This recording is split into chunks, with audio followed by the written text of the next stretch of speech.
ছোট মাছ আনলে ঝাল খেতে কারই না ভালো লাগে। তো আজকে আলু দিয়ে ছোট মাছের ঝাল করব।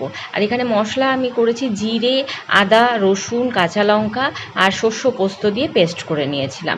তেল গরম হয়ে গেলে এর ভিতরে আমি মাছগুলোকে ভালোভাবে ভেজে নেব। তারপর ওই তেলে আমি আলুগুলোকে দিয়ে দেবো। আলুগুলো যেই লাল লাল করে ভাজা হয়ে যাবে তখন ওর ভিতরে আমি যেই মশলাটা পেস্ট করে রেখেছি এই মশলাটা দিয়ে দেবো। এই মশলাটা দেওয়ার পরে সামান্য নাড়াচাড়া করে ওর ভিতরে একে একে নুন, হলুদ, কাশ্মীরি লঙ্কার গুঁড়ো আর সামান্য চিনি দিয়ে ভালোভাবে মশলাটাকে কষিয়ে নেব। তারপরে ওর ভিতরে সামান্য একটু জল দিয়ে আরেকটু ভালোভাবে মশলাটাকে কষাবো। যখন এইভাবে মশলা থেকে তেল ছেড়ে আসবে তখন এর ভিতরে আমি জল দিয়ে দেবো। তারপরে জলটা যেই ফুটে উঠবে ওর ভিতরে আমি এই মাছগুলোকে ছেড়ে দেবো।